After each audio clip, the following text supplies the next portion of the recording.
Hello, everyone, and welcome to the second monitor. I wanted to do a quick video on, and it's not really going to be quick, so bear with me. A quick video on what the rest of my system looks like. You guys are used to seeing my gameplay uploads to YouTube, either in Deep Stone Galactic's short bits or in Dark Souls and Kingdom Hearts long form. So I just wanted to pull to the other side of my system and show you guys what's going on there, and maybe you guys can help me find some inefficiencies that I can fix, or maybe you guys will learn something that you can apply to your own systems. And I think just more knowledge in a making space, streaming is a making space, is beneficial. So we're going to immediately switch off of this view, which has a slight infinite, to this view, which has a full-on infinite. We have gone from my gaming computer to my streaming computer. It's a two-computer setup. And the reason I want to pull up this infinite one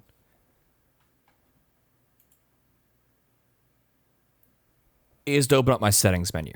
So, the important thing in the settings menu that I like to share is down here in the output settings. So OBS has simple mode and advanced mode. This is advanced mode. If you're using simple mode and want to switch to advanced mode, take a recording, take a picture of your settings, because as soon as you switch from simple to advanced, those settings are set back to the OBS default, and it had the biggest problem for my channel for like a week. I couldn't figure out what was going on, and I didn't think that my output settings had been reset. I thought it was a problem somewhere else. I think you can see part of that in Pokemon Infinite Fusion, where it's like unwatchable, because I had switched from simple to advanced. So the main thing I want to show here, aside from you have all your render settings down here, kind of similar to as it was before. Up where it says stream settings and is currently grayed out because this is a live recording, the audio track and the Twitch VOD track, that is, and I'll show once I get out of this menu, that is what is played to stream. And then that next one, if you check it and turn it on, what is your VOD? So if you stream, you can set up a digital audio channel system in which every audio input on your computer can be a separate channel instead of it just being played to this speaker, and that is what's captured in OBS. So you can set your game, your alerts, and if you play Spotify, to 3 separate audio tracks. And it'll show better on the recording tabs. I'm going to switch over. So the audio tracks are right here. So you could set your microphone to 1, your game to 2, your alerts to 3, and your Spotify to 4. All those would be checked. For your local recording, you would turn off 4. So you would just have a 1, 2, and 3 checked. Your game, and your alerts. And then you go to the advanced, the gears at the bottom, and you would have in here your game, your microphone, your alerts, and your Spotify. And they would be tagged as 1, 2, 3, and 4. And then your channel 5, where I have channel 3, desktop, auxiliary, and microphone, that would be everything that you want on your stream. And your channel 6 would be everything you want to go to the Twitch VOD. So you'd get rid of Spotify if you were playing copyrighted music. That would allow you to play your music on stream, but when it goes to VOD and would be scrubbed for DMCA violations, it would not play. Just something to show off that I don't use. but something you should be aware of in the Advanced tab. You can also set, let me go back to the Advanced tab.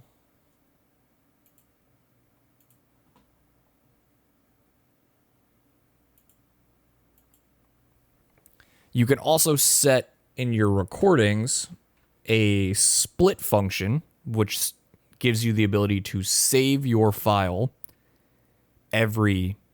by time or by file size or by hotkey. So that if something happens, like the recording crashes, you don't lose everything. You only lose since the last split. So that's a safety protection. And then down here where my encoder settings, my bitrate for encoding is higher than my bitrate for streaming because they are now separate entities. I can record a higher quality product than I can stream because streaming encoding requires you, the live viewer, to be able to match the bitrate. YouTube encoding, not so much. If you go back to when I was a kid on dial-up internet, you would open up YouTube and you'd go do something else for 30 minutes and then come back and watch your video. But that's just because of the bitrate of the video versus my internet. That's not so much a problem anymore, so I can record a higher bitrate video, a higher quality video, higher fidelity video, not quality, than my stream, and it's not going to be as much of an issue for YouTube as it was back in the day, and as it is taxing for a live video. So that is all I want to show on the OBS side. Now we're going to jump over to some footage I have. It is Dark Souls Part 17, where I show the auto split feature, and I'll show a few other things as well. So let's flip over to that. Okay, so I don't need to show, well, I'm going to start here actually. This is a second instance of OBS on my gaming computer that I just do a full screen preview to my capture card. How I'm getting my video from my gaming computer to my recording computer is full screen preview, capture card's plugged into streaming computer. So whatever I want, I set up on the gaming computer, and then I send it over to the streaming computer. If I was going to do alerts with this setup, I would have alerts on the streaming computer, not on the gaming computer, just because my audio that I'm hearing is coming from my gaming computer and I want to hear my alerts. But that is really the only secret back here on the secondary copy of OBS. It's not streaming, it's not recording, it's just sending a preview through to the other computer. So now we have Vegas Pro 14. Not the most recent version of Vegas Pro. It's when I opened it up, it said it was $150 to upgrade to the newest version because of a sale that's going on. But I got Vegas Pro 14 ages ago from a Humble Bundle, and I've just never felt the need to upgrade. I'm sure that new systems can do all sorts of wonderful things, but I know what my buttons do here, and I don't want a chance jumping forward to like Vegas Pro 20 or 21, whichever it is, and my buttons don't do the same things. That would kill me. So the first thing to note is I have 4 audio tracks, but I had 2 audio tracks on the previous system. And we have the splits. This one's inconsistent right here because I went to pause the recording and I hit stop recording, I believe. But if you use the pause function on OBS, it would look like this piece going into this piece. Now, the downside of this system is if I wanted to go through, and I'm actually going to use, these tracks are the same. So I'm going to unmute this so you can better see it. If I wanted to go to switches and normalize, which is very useful for the first stage of cleaning up your audio. It makes your louds and your quiets more even. It lets you have better control with this volume meter if you've normalized it. So I'm going to normalize this entirely, and then I'm going to explain the issue.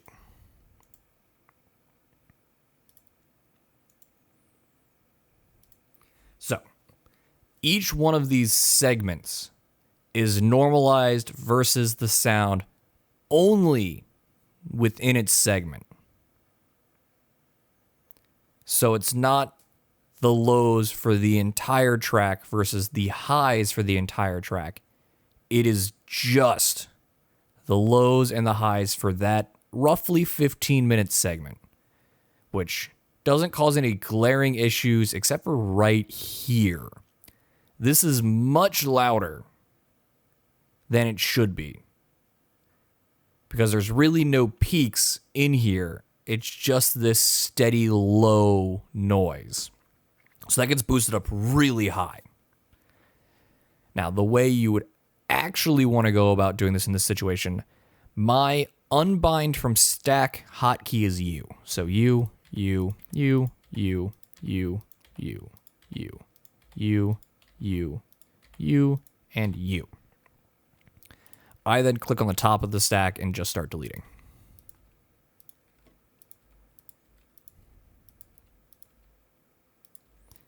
So I am left with just the track I want. I would go over to File, I would go to Render As, and I have set mine up to favorite the file outputs that I use. So a 32-bit, 48 hertz mono. I record 48 hertz. Not 48 hertz per se, I'm just ignoring the zeros. So you want to keep that consistent through the entire thing to not mess anything up. And this is, you want a naming convention that works. So this is Dark Souls 2, Part 17, Game Audio, which I just use Game for G. And then you would render this, and that rendered really quickly. You must think I have a really top-of-the-line computer. No. So before I started, this little loop region right here I set as a demonstrated issue. So that rendered really quickly because it only rendered that like 2 seconds of audio. So you want to make sure your loop region is everything you want to grab. So let's run this again. Render as Dark Souls 2 P17 game. Render. Overwrite. Now we have an actual file going. This is 2.5 hours of footage. Takes 2.5 minutes to render the audio. So I'm going to pause this, and I'm also going to render the voice channel, which is number 4. And then we'll continue talking from there on how I would fix the normalization issue and clean up the audio. So we'll be right back with you. So quick early unpause, earlier than I intended. I actually made a small mistake there that I wanted to point out. Again, over here on my track, I've got it at negative 8.9 decibels, which is for my final renders. For my cleanup, need to set that back to 0.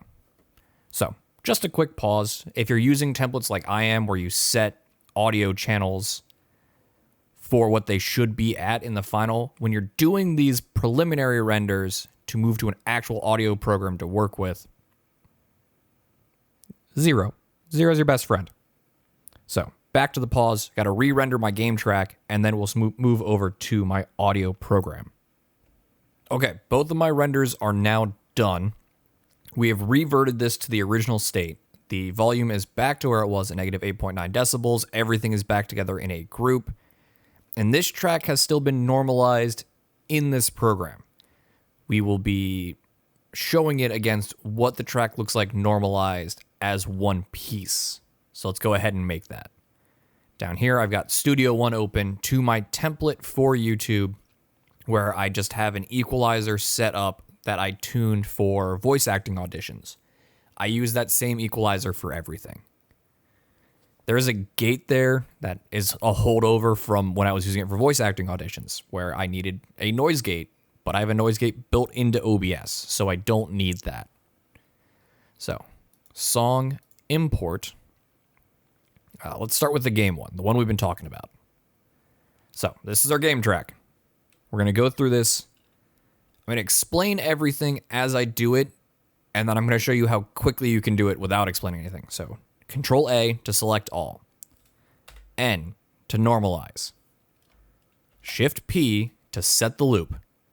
Setting the loop, very important. Control E to mix down. Last file I made was Final Fantasy 14. No. Dark Souls 2. P17. Game. And then C for clean. And I want to change that location to here. Still a WAV file like we exported it. Still 32-bit. Still 48 kilohertz. And the estimated time is 40 seconds, as opposed to the 2.5 minutes it took the first time. A dedicated audio software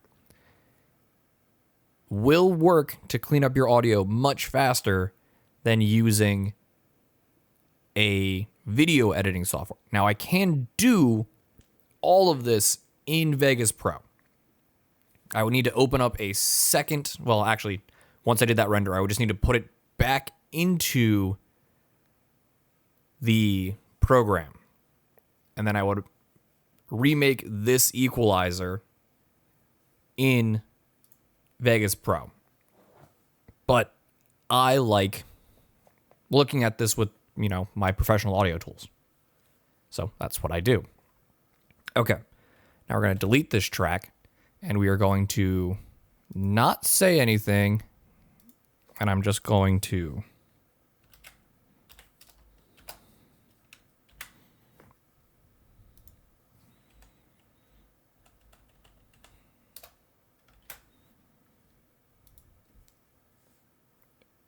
that's it. It's the entire cleanup process. 4 button clicks and I'm done.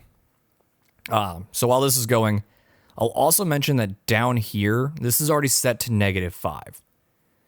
When you normalize, you have a chance at peaking audio. So the -5, for me, is the sweet spot for fighting that peaking audio.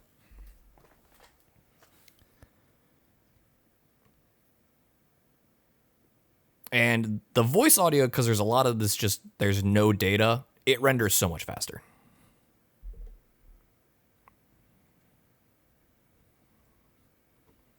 Okay. And that's all I needed from Studio One. Studio One is done. Nope, don't want to save anything. So we are back here. So what we want to do is I'm going to drag these off from off camera.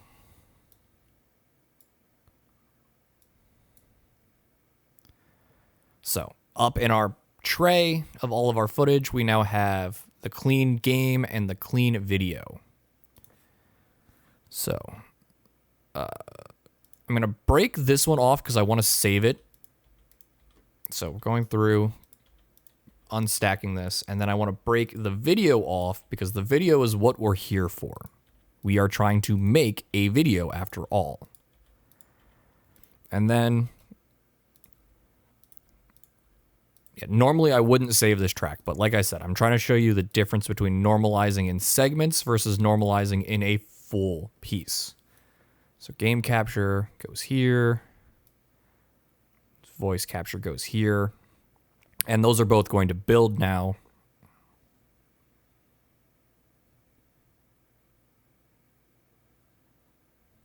Hey, I put them in the wrong place.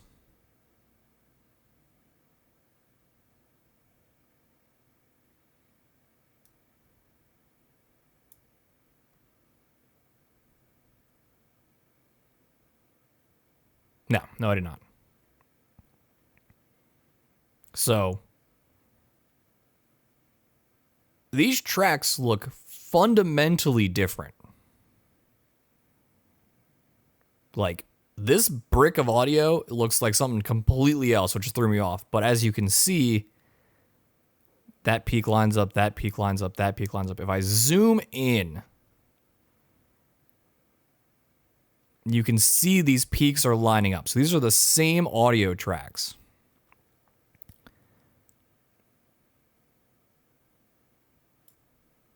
Let me zoom out. Click here. Zoom back in.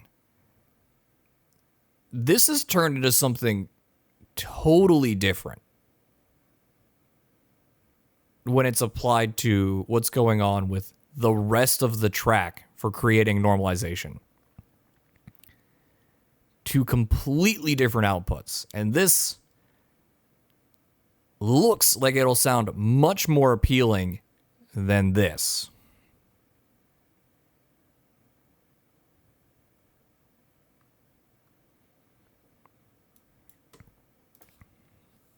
Let's go ahead and delete this.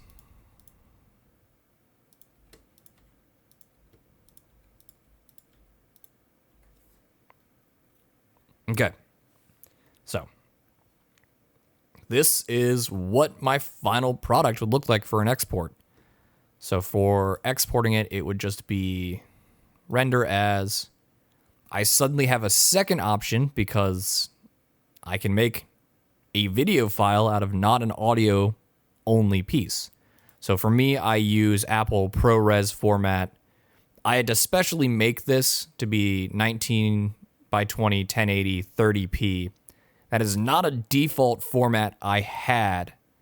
I had it at like 29.7, which causes a lot of issues going from 30 FPS to 29.7 FPS. So I had to hard tell it 30 FPS to keep your file, your frame rate the same. Otherwise, bad things happen. So you would hit render, and you'd be greeted by this clock that just ticks up into the moon. For me, on my computer, this will keep ticking up until it hits about 2 hours and 20 minutes. I'm slightly faster than real-time edits, but not a whole lot.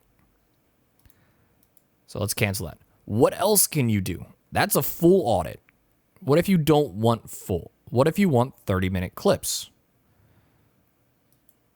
Well, you would click somewhere on the timeline. I just happened to click where I wanted to be from doing this for too long. So I'd click right here, and I would split. And then I would jump to like right here. And I would split. And then I would jump to right here. And I would split. This is part of the advantage of file breaks. If you're trying to break your thing up into consistent-ish sized pieces, you can file break. And then you hold control, you grab all of your parts, and you move things over. And you move things over. And you move things over. And you move things over. And the reason you move things over is you want space. Remember when I was talking about loops earlier and how important they are? Loop R. Loop R. Loop R. Loop R. I'm going to intentionally set this loop incorrectly. So you can then go back and grab your loop, snap it to where you want it to be. R. I now have 5 videos ready to go. Now, how do you render 5 videos that are ready to go? You go over here to Tools, to Scripting, to Batch Render. You find what you use, which for me is all the way down here. You render your regions. You hit OK. And you're off. You've just defined your regions as 1, 2, 3, 4, and 5. It will render 1, 2, 3, 4, and 5. They will be named, unfortunately, For me, template DS2 Magix ProRes 422 1 2 3 and 4. With this function, I don't get the option to do fun names. So we're going to back out of that. And we're going to show one last go back. So the undo tray is very useful for something like deleting the audio and then grabbing something, because you can just use your undo tray and pull everything up. Now, say I'm going to just collapse this to the entire footage.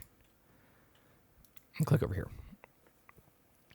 Say you're doing a highlight reel. You've been presented with this file, this raw file, and you want to make a highlight reel out of it. Well, what you would do is you could go through and cut as you see moments in the real time. But what you would instead do, or as I instead do, hit play. I go to 1.25, 1.3, and say something happens here, and I want to keep it.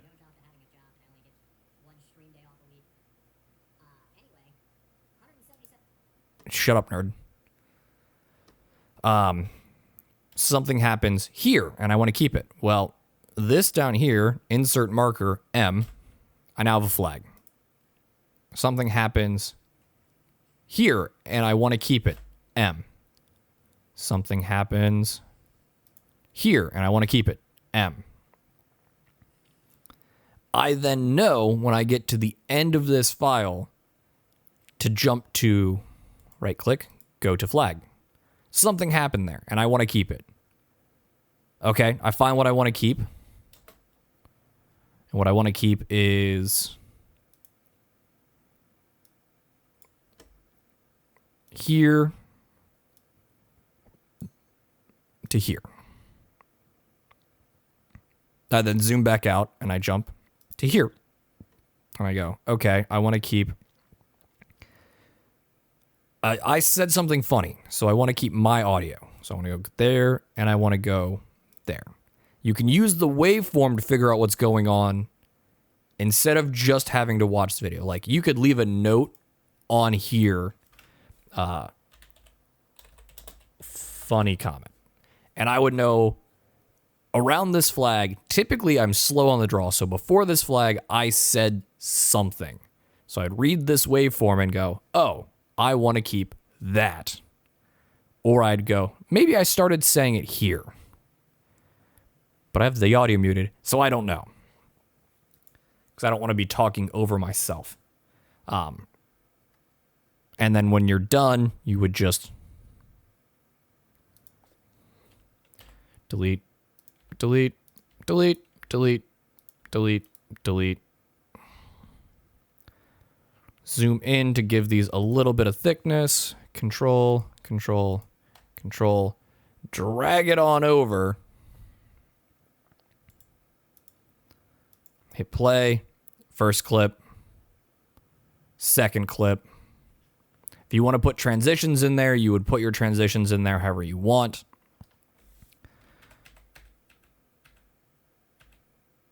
And this is Control Zing, which is a lot slower than just using